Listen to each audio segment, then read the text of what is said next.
Hello बेटा, आज मैं आपको लेसन 14 का अभ्यास करा रही हूँ। बेटा लेसन 14 है आपका विद्युत धारा के रासायनिक प्रभाव। अब विद्युत धारा के रासायनिक प्रभाव, विद्युत धारा तो पता होगी बेटा किसको कहते हैं हम।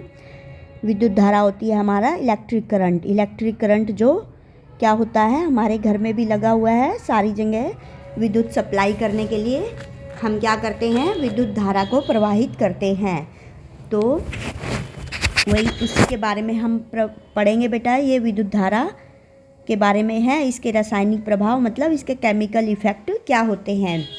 तो अब फर्स्ट क्वेश्चन है आपका, रिक्त स्थानों की पूर्ति कीजिए। विद्युत चालन करने वाले अधिकांश द्रव क्या होते हैं बेटा, अम्ल, क्षार तथा लवण के विलयन होते हैं। अब ये अम्ल क्या होता है बेटा, अम्ल आपको बता रखा है एसिड होता है, और क्षार होता है आपका बेस होता है, और लवण होता है जैसे आपके घर में नमक होता है NaCl, इसको हम एक कंपाउंड कहते हैं। ये क्या होता है बेटा, एक कंपाउंड होता है, यौगिक होता है जो बेस और क्षार के एसिड और बेस से मिला है। ठीक है, अब ये होता है अम्ल एसिड होता है और क्षार होता है बेस होता है।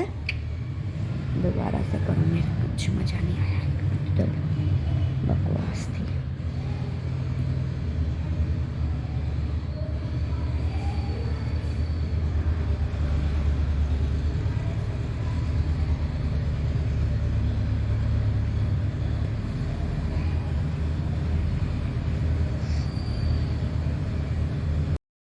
हेलो बेटा, आज मैं आपको लेसन 14 विद्युत धारा के रासायनिक प्रभाव का अभ्यास करा रही हूँ बेटा।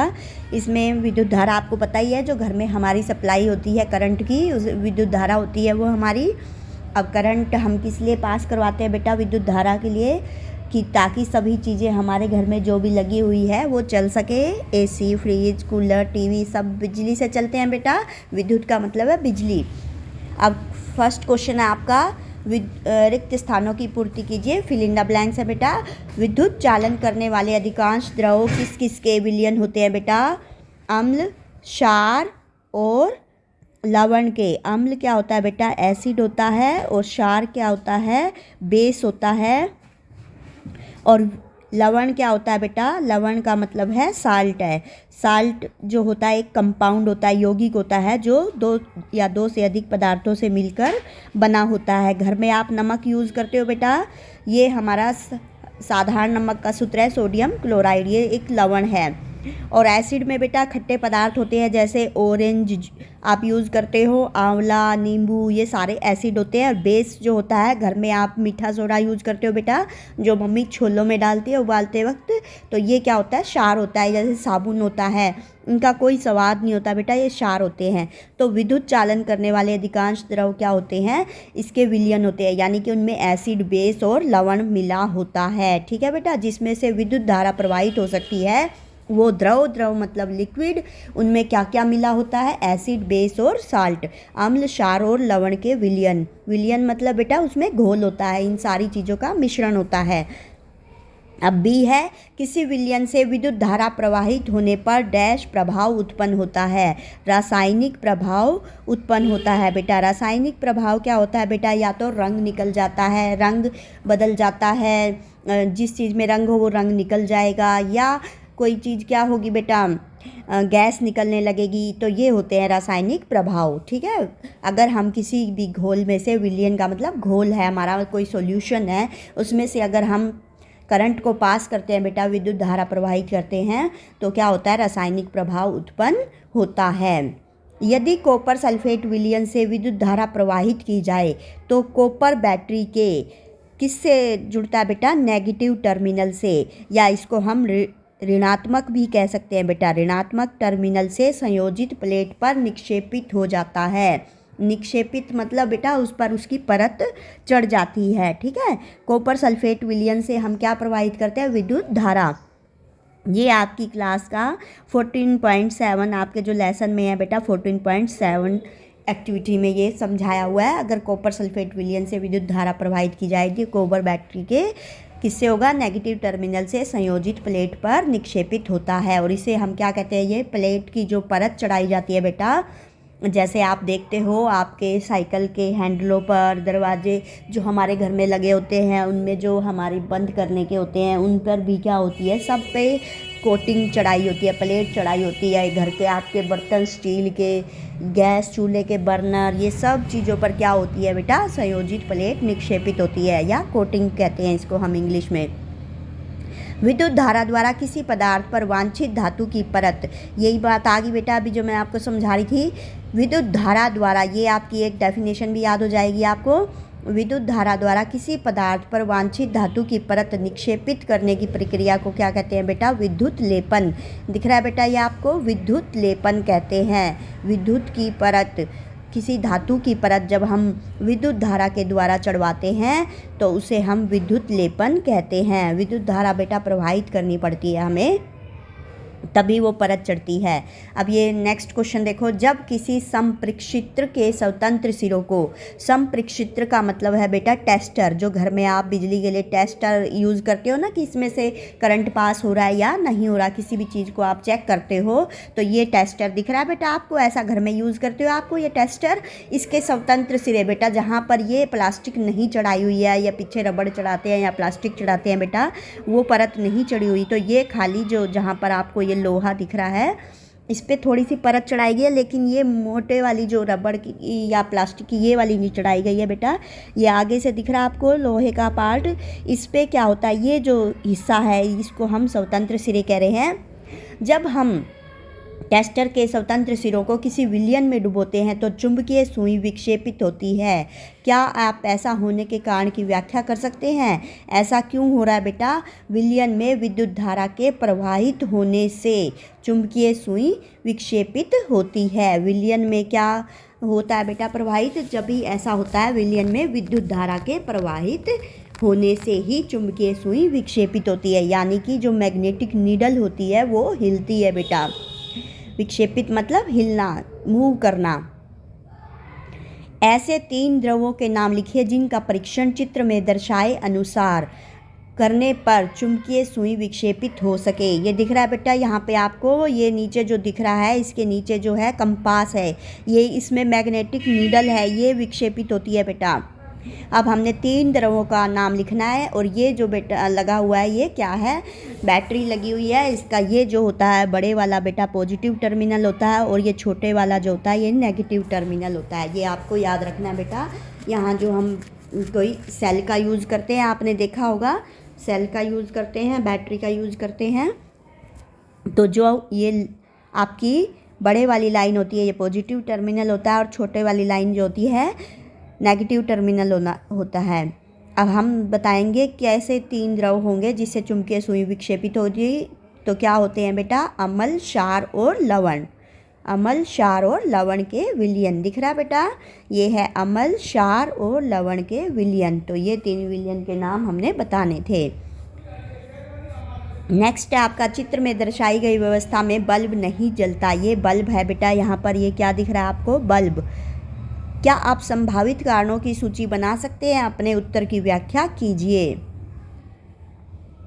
अब ये देखो बेटा, जो यहाँ पर सेल लगा हुआ है ये पॉजिटिव और नेगेटिव टर्मिनल है। कोई भी आपको परीक्षण करना है घर में, आपको ध्यान रखना है, कभी भी आपको डायरेक्ट कनेक्शन से, जो डायरेक्ट आपके स्विच लगे होते हैं बेटा, उनसे कभी भी कोई आपको एक्सपेरिमेंट नहीं करना है। आपको अलग से एक छोटा सा सेल बैटरी यूज़ करना है, और तभी आप कोई एक्सपेरिमेंट करेंगे। नहीं तो क्या होगा बेटा, अगर आप डायरेक्ट से करेंगे तो कुछ भी दुर्घटना हो सकती है। अब ये चित्र में दर्शाई गई व्यवस्था में बल्ब नहीं जलता, तो बताइए कि किस कारण से ये नहीं जल रहा है बेटा। तो आप देखो आप क्या कहोगे, चित्र में दर्शाई गई व्यवस्था में बल्ब प्रदीप्त नहीं हो रहा। प्रदीप्त नहीं हो रहा मतलब जलता नहीं है, जल नहीं रहा है। परंतु इसका अर्थ यह नहीं है कि द्रव में से धारा प्रवाहित नहीं हो रही। इसका मतलब ये नहीं है बेटा इसमें से हमने करंट पास नहीं करवाया।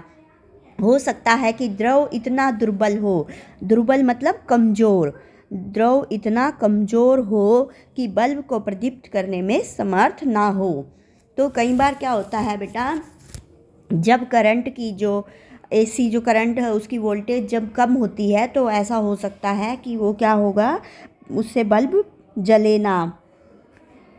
इसलिए विश्वसनीय जांच के लिए एलईडी का उपयोग किया जा सकता है। किसका यूज कर सकते हैं बेटा, एलईडी का उपयोग किया जा सकता है। तो बहुत ही दुर्बल विद्युत धारा से भी प्रदीप्त होता है। जो एलईडी होता है बेटा वो अगर बहुत कम विद्युत धारा प्रवाहित हो रही है तब भी प्रदीप्त हो सकता है। ठीक है बेटा, तो ये मतलब नहीं है कि बल्ब जल नहीं रहा, इसका मतलब ये नहीं है कि इसमें से धारा प्रवाहित नहीं हो रही है। हो सकता है कम हो धारा की वोल्टेज जो हो कम हो, इसके लिए हम एलईडी का प्रयोग कर सकते हैं। और एलईडी क्या होती है, बहुत अगर कम विद्युत धारा भी आ रही है तो उससे भी प्रदीप्त हो उठती है। अब नेक्स्ट क्वेश्चन है, दो द्रवों ए और बी के विद्युत जालन की जांच करने के लिए एक संप्रेक्षित्र का प्रयोग किया गया। वही बेटा टेस्टर का प्रयोग किया गया। यह देखा गया कि संप्रेक्षित्र का बल्ब द्रव ए के लिए चमकीला दीप्त हुआ जबकि द्रव बी के लिए अत्यंत धीमा। आप निष्कर्ष निकाल सकते हैं कि कौन सा बेटा जब ज़्यादा प्रदीप्त कौन सा हुआ, ए, तो इसलिए ज़्यादा अच्छा कौन होगा, द्रव ए। द्रव बी से अच्छा चालक है। जो ज़्यादा प्रदीप्त होगा बेटा वही अच्छा चालक होता है। चालक का मतलब होता है बेटा गुड कंडक्टर ऑफ इलेक्ट्रिसिटी।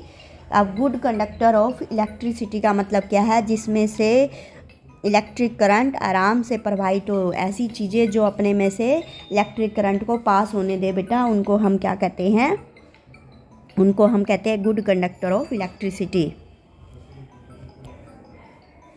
क्या शुद्ध जल विद्युत का चालन करता है? यदि नहीं तो इसे चालन बनाने के लिए हम क्या कर सकते हैं? शुद्ध जल विद्युत का चालन नहीं करता बेटा। इसको चालक बनाने के लिए इसमें कुछ बूंदे तनु सल्फ्यूरिक अम्ल की डालनी चाहिए। अब तनु सल्फ्यूरिक अम्ल क्या होता है बेटा?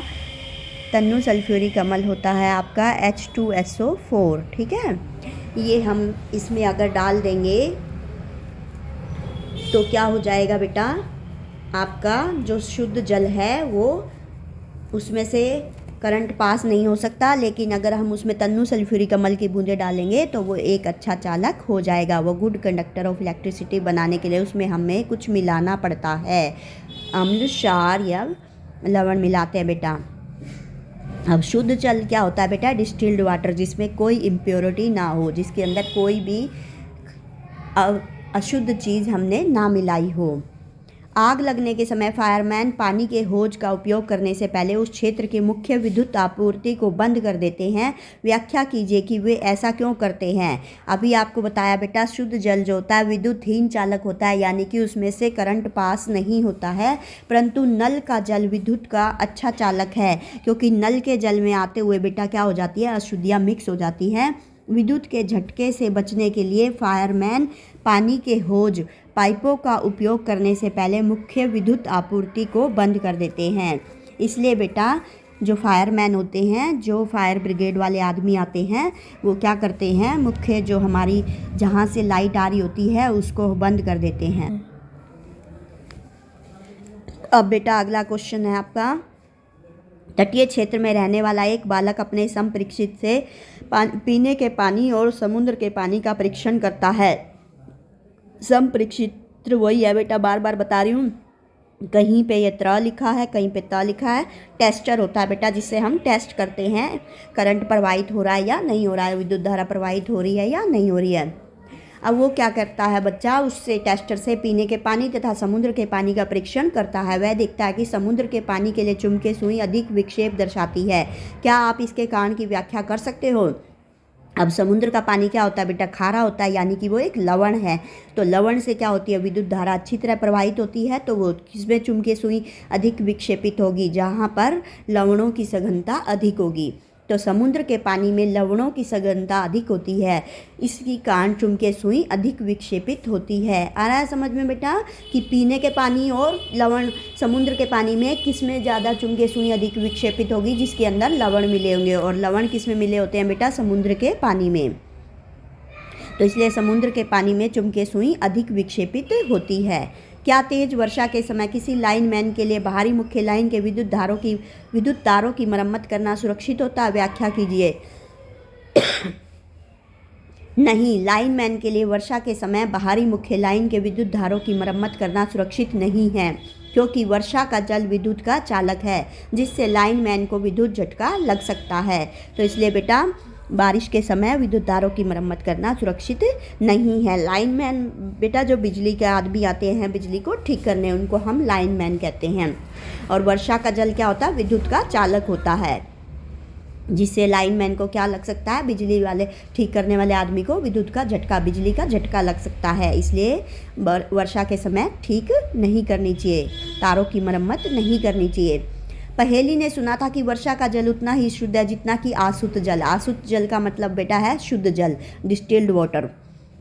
इसलिए उसने एक स्वच्छ कांच के बर्तन में कुछ वर्षा का जल एकत्रित करके संप्रेक्षित से उसका परीक्षण किया। उसे यह देखकर आश्चर्य हुआ कि चुंबकीय सुई विक्षेप दर्शाती है। इसका क्या कारण हो सकता है?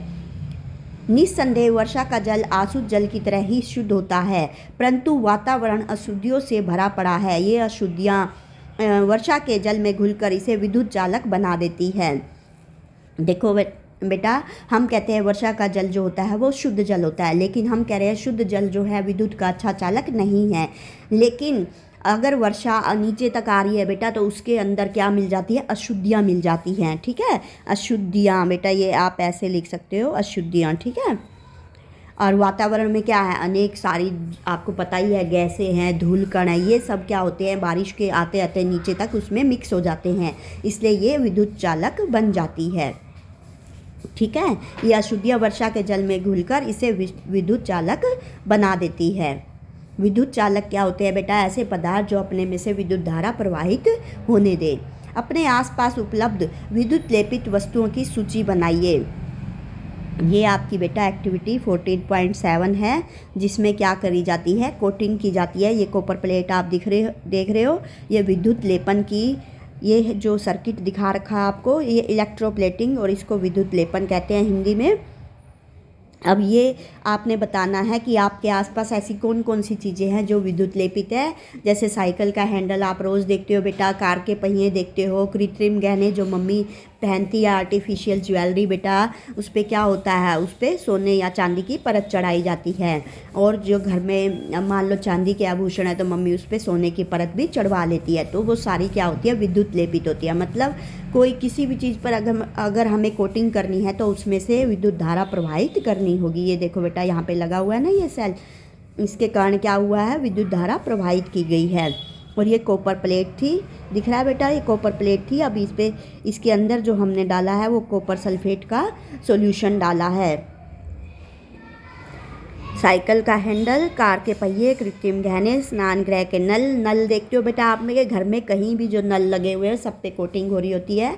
गैस चूल्हे के बर्नर देखिए बेटा, गैस चूल्हा तो सबके घर होगा, ये सारी विद्युत लेपित। और भी बेटा रसोई में जो भी आपके बर्तन हैं, आपके कमरे के जो दरवाजे हैं के हैंडल जो लगे हुए हैं, सब पे विद्युत लेपन हुआ है।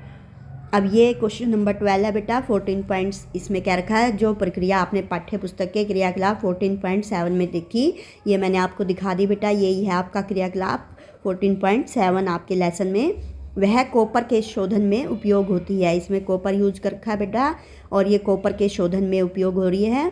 एक पतली शुद्ध कॉपर छड़ एवं एक अशुद्ध कॉपर की छड़ इलेक्ट्रोड के रूप में प्रयोग की जाती है। ये दो छड़ दिख रही है बेटा, एक क्या है? पतली शुद्ध कॉपर छड़ है और एक अशुद्ध कॉपर की छड़ है, और इलेक्ट्रोड के रूप में उपयोग की जाती है। कौन सा इलेक्ट्रोड बैटरी के धन टर्मिनल से संयोजित किया जाए? कारण भी लिखिए। ये देखो बेटा, एक धन टर्मिनल से जुड़ा हुआ है जिसे हमने पॉजिटिव कहा था, ये धन टर्मिनल होता है, और ये नेगेटिव है, ये ऋण टर्मिनल कह सकते हैं बेटा। अब आपको ये बताना है कि कौन सी इलेक्ट्रोड बैटरी के धन टर्मिनल से संयोजित किया जाए, और इसका कारण भी लिखिए। देखो, जब कॉपर सल्फेट विलयन, ये दिखाया है बेटा, ये कॉपर सल्फेट का सॉल्यूशन है, इसको कॉपर सल्फेट विलयन कहते हैं, में विद्युत धारा प्रवाहित की जाए। किसकी सहायता से बेटा? ये सेल लगा हुआ है, सेल और बैटरी जब हम लगाते हैं तो उससे क्या लगाते हैं? विद्युत धारा प्रवाहित करते हैं। अब देखो बेटा, सेल और बैटरी में क्या फ़र्क है? मैं बार बार आपको सेल बैटरी कह रही हूँ। जो सेल होता है इसमें आपके एक पॉजिटिव होता है, एक नेगेटिव टर्मिनल होता है, लेकिन जब हम दो सेल को जोड़ देते हैं बेटा तो ये आपका क्या बन जाता है? बैटरी बन जाती है। दिख रही है बेटा आपको? यहाँ पर दो सेल जुड़े हुए हैं, और अगर और भी जोड़ दे, ये क्या हुआ बेटा? ये हो गया एक सेल, और ये हमने जोड़ा यहाँ से दूसरा सेल, ये ऐसे जोड़ देते हैं बेटा इसको। ये क्या करेंगे? इसमें बीच में जोड़ देते हैं। ये बीच में नहीं आती बेटा, यहाँ पर हमारी जो लाइन है वो ध्यान रखनी है आपको, ये कनेक्शन के लिए आएगी, यहाँ नहीं आएगी इन दोनों के बीच में। फिर ये तीसरा जोड़ सकते हैं, और इससे क्या बन जाती है बेटा? बैटरी बन जाती है। ठीक है, विद्युत धारा प्रवाहित की जाती है तो कॉपर सल्फेट कॉपर और सल्फेट में नियोजित होता है। कॉपर ऋण टर्मिनल पर जुड़े अशुद्ध कॉपर इलेक्ट्रोड पर निक्षेपित हो जाता है। जो कॉपर होता है बेटा वो कहाँ निक्षेपित हो जाता है? अशुद्ध कॉपर इलेक्ट्रोड पर चढ़ जाती है उसकी परत बेटा, जबकि धन टर्मिनल पर जुड़ा शुद्ध कॉपर इलेक्ट्रोड विलयन में कॉपर की आपूर्ति करता है। तो ये याद रखना है आपको बेटा, कॉपर ऋण टर्मिनल पर जुड़े अशुद्ध कॉपर इलेक्ट्रोड पर निक्षेपित हो जाता है, और जबकि क्या होता है? धन टर्मिनल पर जुड़ा शुद्ध कॉपर इलेक्ट्रोड विलयन में कॉपर की आपूर्ति करता है, मतलब जो कॉपर की कमी होती है उसको पूरा करता है। जो धन टर्मिनल पर जुड़ा होता है शुद्ध कॉपर, तो ऋण टर्मिनल पर क्या होता है बेटा? अशुद्ध कॉपर होता है। ठीक है, अशुद्ध कॉपर की छड़ होती है। ये ऋण टर्मिनल दिख रहा है बेटा, तो यहाँ पर अशुद्ध कॉपर की छड़ है, एक शुद्ध कॉपर की छड़ है। ये याद रखना है बेटा आपको। दो हमने जो कॉपर की छड़ लगाई है, एक शुद्ध है और एक अशुद्ध है, और ऋण टर्मिनल पर ये जुड़ रहा है जो ये अशुद्ध कॉपर की छड़ है। ठीक है बेटा, ओके बेटा, बाय बाय, नेक्स्ट।